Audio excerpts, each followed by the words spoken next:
조선 말 박해를 피해 깊은 산골로 숨어들 수밖에 없었던 신자들. 그곳에서 사제도 없고 성체도 모시지 못한 채 선조들은 오로지 말씀의 전례만으로 신앙을 지켜냈고 또 전파했습니다. 한때 수백 명의 신자들이 혈연보다 더 끈끈한 공동체를 이루며 자신의 목숨으로 지켜낸 곳.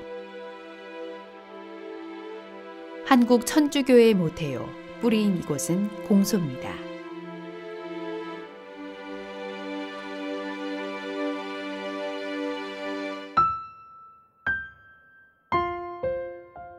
그러나 세월의 무게 속에 천여 개의 공소가 자취를 감추었고 공소는 이제 사람들의 기억 속에서 점차 잊혀져 가고 있습니다.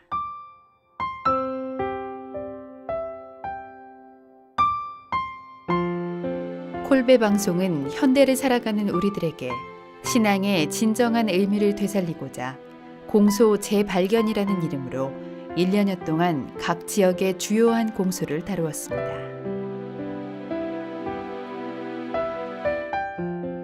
가톨릭 공동체의 의미를 더 잘 알기 위해 시작한 공소의 재발견. 그 대단원의 마지막 이야기가 시작됩니다.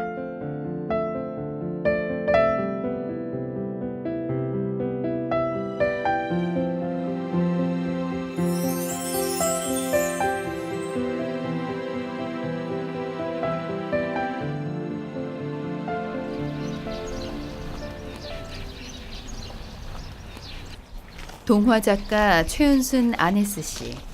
3년 전 그녀는 바쁜 도시 생활을 정리하고 고향으로 돌아왔습니다.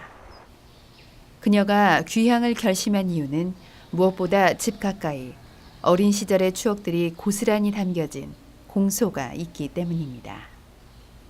늘 공소에 대한 어떤 어릴 때 그 평화 같은 게 있어서 그 동화 쓰는 거에 일단 마음이 같이 마음이 어울리니까 늘 그리고 있었어요. 그러다가 우연히 온 게 아니라 아예 그냥 목적하고 늘 뜻을 두고 있다가 그러고 오게 됐죠. 아이들하고 동네에서 막 뛰놀다가도 저녁 해지고 저녁 먹으면 무조건 기도하러 들어갔어야 돼요. 부모님이 시키니까 하곤 했는데 그게 이제 자라고 나서 보니까 그게 바로 그 어떤 부모님으로부터 보여주는 어떤 신앙의 교육을 제가 받은 것 같아요. 그녀의 믿음의 고향 갈곡리 공소. 칠기 많다고 하여 칠울이라고 불리었던 이곳은 오래전부터 신앙이 두터운 교우촌이었습니다. 신앙심이 바탕이 된 이곳에서 최은순 아네스 작가는 자신의 가족들을 모태로 아름다운 동화들을 완성시켰습니다.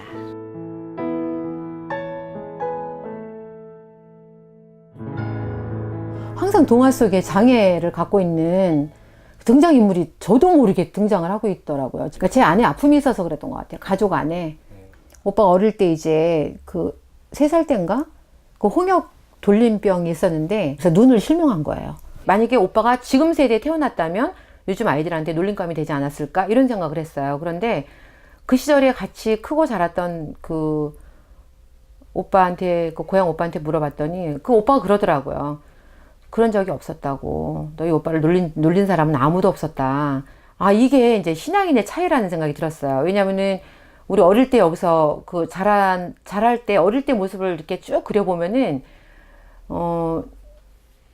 이렇게 뭐 밥 먹고 뛰어놀고 이제 이런 것들보다 어찌 보면은 밥은 굶어도 기도하는 생활을 더 중요시 했던 것 같아요. 그러니까 모든 각 집의 부모님들이. 그래서 기도 생활 속에서 마음도 같이, 신앙의 마음도 같이 자랐기 때문에 그 신앙심이 뿌리를 내리면서 그 아이들한테 인성교육도 그렇게 좀 맑고 순수하게 자라지 않았나. 이게 신앙하고. 그럴 때도 이제 시간만 되면 부모님들이 부르시거든요. 조그만 거 할 시간이면. 그리고 또 당연히 그 시간이면 가야 되는 건지 알고. 그래서 다들 그 시간이면 가고. 그러니까 옛날에 그 시절에는 조가망가를 빼먹으면 큰일 나는 건 줄 알아가지고 정말 그때는 그거 밥을 못 먹어도 그거를 하는 건 줄 알았어요. 신앙의 삶을 철저히 지켜낸 갈곡리 사람들. 그래서일까요?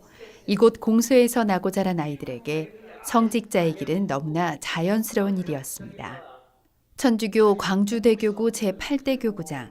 그 또한 이곳 갈곡리 공소에서 성소를 키워나갔습니다. 설 때면은 온 마을 공동체니까 이제 세배를 다 돌아가면서 합니다. 어린이들 그룹 지어가지고 그러면 이제 거기서 또 푸짐하게 이제 음식도 나눠주시지만은 공소 여러 공소가 서로 어울려서 순번제로 돌아가면서 잔치를 합니다. 또 이제 공소 대항들도 했고요. 저 어린 시절에 보면은 그럼 이제 선수들이 나가서 이렇게 해서 이렇게 친교를 아주 돈독하게 하는 그런 것이 아주 지켜도 눈에 선합니다.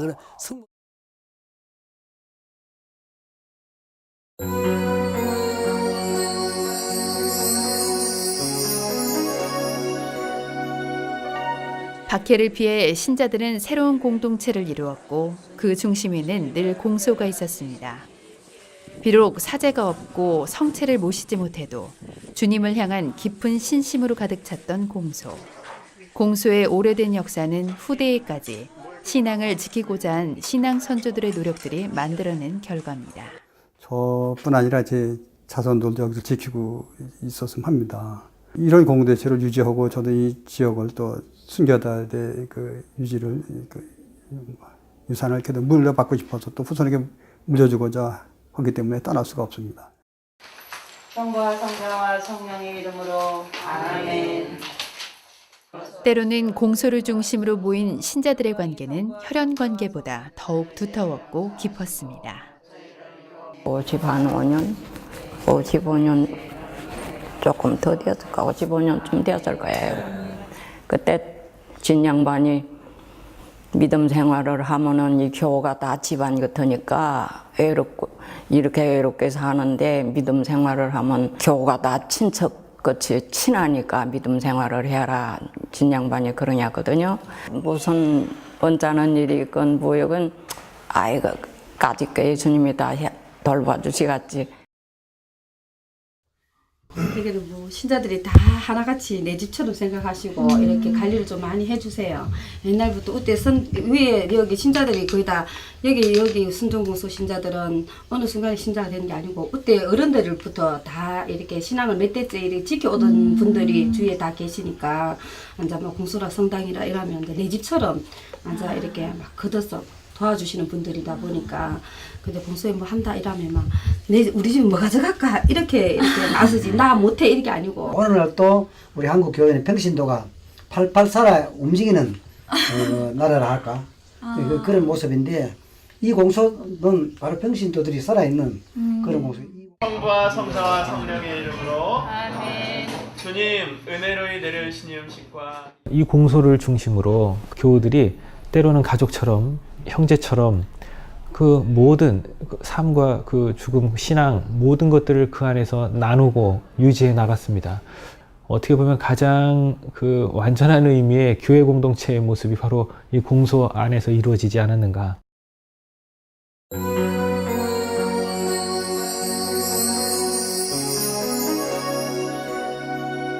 한국 초기교회 공동체 공소. 긴 세월의 무게만큼 건축학적으로도 아름다운 신앙의 유산들입니다. 공소의 재발견은 바로 이러한 공소의 아름다운 건축 문화를 확인하는 시간들이었습니다. 특히 서양의 건축 양식을 한옥에 접목한 옛 공소는 신앙 선조들의 지혜를 엿볼 수 있었습니다. 아주 작은 건물임에도 불구하고 우리가 소위 바실리카식이라 그러죠.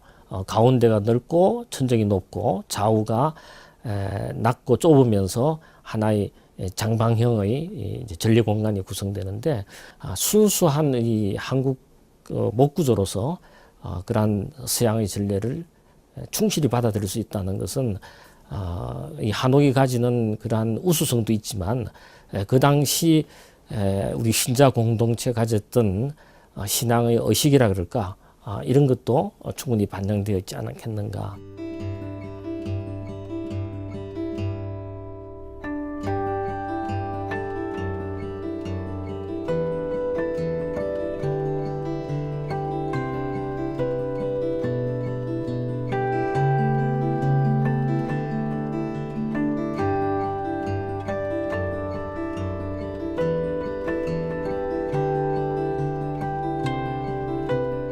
그러나 이러한 아름다운 공소들이 사람들의 무관심 속에 빛을 잃어가고 있습니다. 실제로 지역의 공소들을 다루면서 우리는 가까이에서 슬픈 소식들을 들어야만 했습니다. 우리 세대는 괜찮지만 우리 후대는 앞으로 이 공소를 유지를 어쩌고 지금 걱정이 대차인데 지금 이제 대차이라. 아들이 들어오겠는지 누가 들어오겠는지. 다시금 우리 주변을 돌아봐야 합니다. 어쩌면 우리 가까이에서 아름다운 공소들이 자신을 찾아줄 때까지 숨죽여 기다리고 있을지 모릅니다. 공소가 있다는 이야기를 듣고 왔는데 완전 폐허였어요. 이게 폐허. 그야말로 참 초라하게 폐가처럼 이렇게 내버려 두었고 성당 안에 들어갈 수도 없었지요. 거미줄, 먼지. 사라질 뻔한 명예 성지를 처음 발견한 이재민 신부. 그의 뜻을 이어 멀게는 부산에서까지 신자들이 찾아와 명예 성지를 아끼고 가꾸었습니다. 집에서도 안 하는 청소를 여기서 열심히 하고 봉사하는 마음으로 하니까 처음에는 힘들죠. 처음에 힘든데 이제 하면서 그걸 이제 사랑으로 이게 봉사구나 이런 걸 생각하면 행복했죠. 또 우리 신앙 선조의 뜻을 이어받기 위해서 우리가 이걸 노력하는 게 이것이는 그냥 신앙하는 거라 생각하고 봉사라 생각했으니까 행복했죠. 할 때는 힘들어도 힘은 들었지만 행복했어요.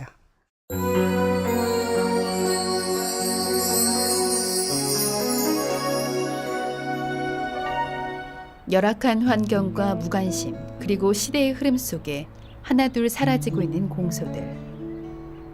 90년대 초반 2천여 개의 공소는 현재 796개가 남아 있습니다. 20여 년 동안 1000여 개의 공소가 사라진 것입니다. 그러나 공소의 재발견을 통해 우리는 아직 그곳에 신앙과 사랑이 꿈틀대고 있음을 보았습니다. 33년 동안 변함없이 영남 신앙의 유람지 언양성지를 지키고 있는 박만선 안내원. 그를 통해 수많은 순례객들이 언양성지의 공소들을 지금도 찾고 있습니다. 똑같은 안내를 여기저기 다니면서 하면은 내 자신이 뭐가 식어져야 되고 객관적이 돼야 되고 냉담해야 되는데 그렇지 않습니다. 안내할 때마다 뜨겁고 안내할 때마다 새로운 감회에 젖고 또 저 영남 알포사는 저 산을 바라보면은 그 바라볼 때마다 신앙 선조의 어리스리에 있는 거룩한 그 장소로 이렇게 보입니다. 그래서 지금 안내를 하면서도 내가 정말로 잘했다. 홀홀단신, 가족을 떠나 하느님의 종으로 제2의 삶을 선택한 공소 선교사들. 어려운 가운데도 묵묵히 공소에 헌신하는 이들을 만나면서 공소에 대한 희망이 다시금 엿보입니다. 변함없이 공소를 사랑하고 아끼는 사람들이 있기에 공소는 사라지지 않습니다. 신자가 많든 적든 공소는 존재해야 되고 없어지면 안 된다고 생각해요. 주님이 얼마나 가슴 아파하시겠어요. 당신이 세운 교회인데 꼭 본당만이 교회가 아니거든요. 그리고 이제 공소를 시작해서 본당이 된 거 아니에요. 우리 한국 천주교는. 그 때문에 모태나 마찬가지인 이 공소를 정말 교구에서 사랑해 줘야 돼요.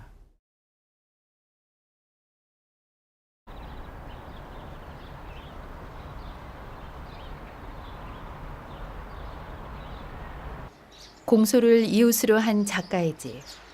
늘 신앙 안에서 살고 있어 행복하다고 말하는 그녀입니다. 그 옆에 또 바로 성당이 있으니까 그게 또 그렇게 큰 의지가 되고 뭐 여러 가지로 평화를 누리고 있구나 이제 이런 생각 때문에 이것 또한 제가 만약에 정말 그 신자가 아니었다면 동화를 쓰는 작가라고 하더라도 이런 기쁨이 있었을까 이런 생각을 해보죠.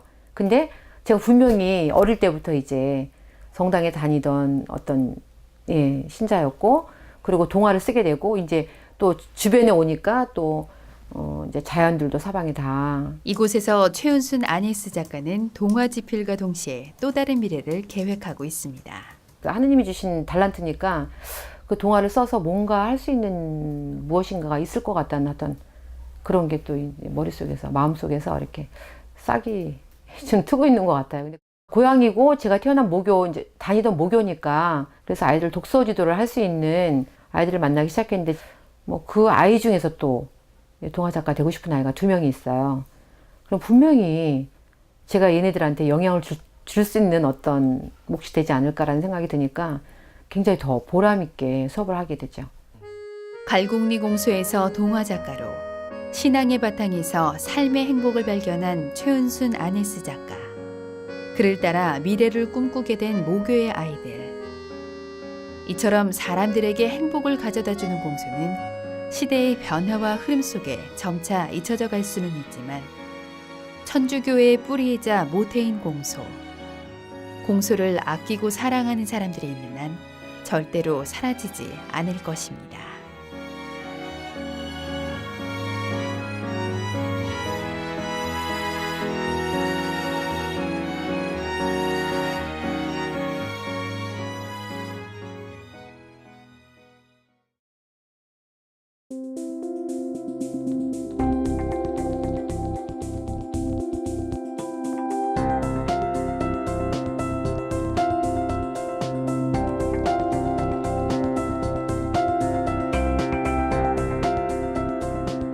신앙인들이 모이는 그 공동체, 정말 친교를 이룰 수, 신앙의 친교를 이룰 수 있는 더불어 하는 소모임, 이것을 좀 활성화했으면 좋겠다는.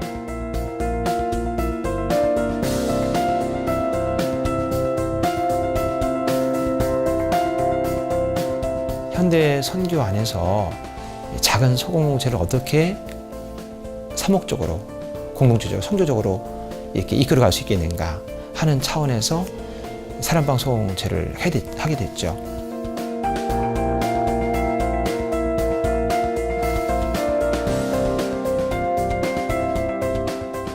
그 공소 출신, 다시 말해서 뭐 출신이건 아니면 그 공소와 뭐 아니면 그 공소를 뿌리로 해서 가지고 있었던 우리의 신앙이 결코 축소되거나 아니면 없어지지 않았다는 것을 확신하게 되었습니다.